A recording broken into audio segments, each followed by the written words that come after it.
আপনারা কি জানেন যে বাংলাদেশের অধিকাংশ ইমাম মুয়াজ্জিনরা কোরবানি দেন না? জানেন আপনারা?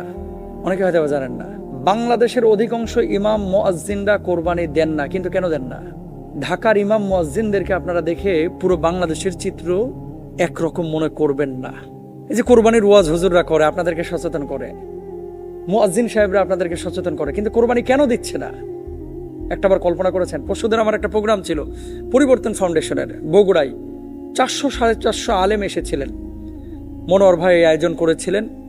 তাদের স্বাবলম্বীকরণ প্রকল্প এবং দায় নির্বাচনের ক্ষেত্রে করণীয় কি, এই শীর্ষক আলোচনায় আমিও অংশগ্রহণ করেছিলাম। 5 জন ইমামকে আমি জিজ্ঞেস করেছি, আপনাদেরকে এই দিনাজপুর, রংপুর, ঠাকুরগাঁও, পঞ্চগড়, কুড়িগ্রাম, নাগেশ্বরী এদিকে বেতন দেয় কত মসজিদে? হুজুর বেতন দেয় 3000 টাকা। বেতন দেয় কত? বেতন দেয় 5000। আর এক আল্লাহর ওলির জিজ্ঞেস করলাম, আপনি কত পান? হুজুর আমার বেতন দেন না, আমার বলে দিছে হুজুর ধান যখন তুলবে ধান কালেকশন করে ধান বেচে বেতন নিয়েন। বুঝছেন বাংলাদেশের অবস্থাটা কোথায়? আর এক জায়গায় রসুন বেচে হুজুর টাকা নিয়েন, মানে মানুষের বাড়ি বাড়ি যায় হুজুরই রসুন তুলে নিয়ে আইবে, নিয়ে আসার পর রসুন বিক্রি করে বেতন নেবে। এই সমস্ত মসজিদের সভাপতি, সেক্রেটারি যারা আছে, এগুলোরে ওর যে গোয়াল ঘর আছে না, গরুর সাথে বাইন্ধে রাখা উচিত।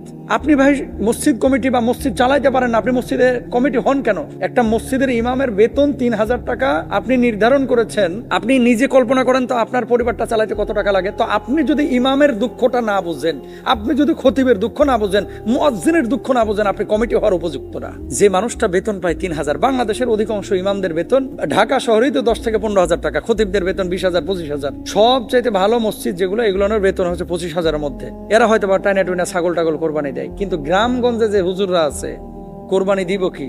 আর কোরবানি দেওয়ার পরে হুজুর একটু গোশতও পাঠায় না। আপনি নামাজ আদায় করছেন, আপনি লিডার মানেন, এটা কথিত লিডার। আপনার জানাজাটা কিন্তু ইমাম সাহেব পড়ায়, আপনার বিয়েটা আপনার ইমাম সাহেবই পড়ায়, আপনার ছেলে মেয়েকে দিন শিখায় কিন্তু ইমাম সাহেবই। এলাকায় বিশাল একটা কর্মযজ্ঞের আঞ্জাম কিন্তু ইমাম সাহেবরা দেয়, মুয়াজ্জিনরা দেয়। আর্থিক সচ্ছলতা তাদের নেই। হ্যাঁ, এখানে আমাদের ইমামদেরও দোষ আছে। এই যে মসজিদে একটা ঢোকার পরে চিন্তা করে এটাই আমার দুনিয়া। কেন রে ভাই? ইমামতের পাশাপাশি কি ভ্যানে সবজি বিক্রি করা যায় না? ইমামতের পাশাপাশি কি করা যায় না? আমি তো ফেসবুকে বিজ্ঞাপনও দিয়েছি। যদি এরকম কোন উদ্যোক্তা থাকেন যে হুজুর আমি আতর বিক্রি করবো, আমি মধু বিক্রি করবো, আমি এই সবজি বিক্রি করবো, আমার হোয়াটসঅ্যাপে নাম্বার দেওয়া আছে, আমার সাথে যোগাযোগ করেন, আমি আপনার জন্য দায়িত্ব নেব ইনশাআল্লাহ। আমি তো ওপেন ঘোষণা দিয়েছি এবং দিচ্ছিও আলহামদুলিল্লাহ। কেন এই কথাগুলো বলতেছি?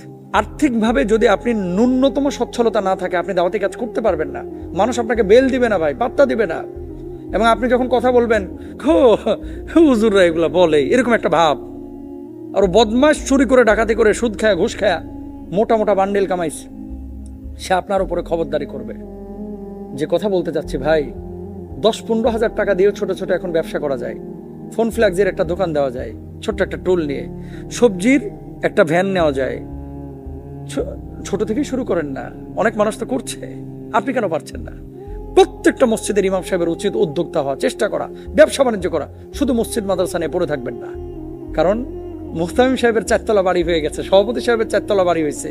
আপনার ঘরের যে টিনের, এই ফুটা টিনের পানি সামলাইতে আপনার বউয়ের শাড়ি ভিজে যাচ্ছে, এটা নিয়ে কিন্তু অনেক কমিটির কোনো ফিকির নাই। তাহলে নিজের ফিকির নিজেরই করতে হবে, নিজের ভালো থাকাটা নিজেকেই সিদ্ধান্ত নিতে হবে।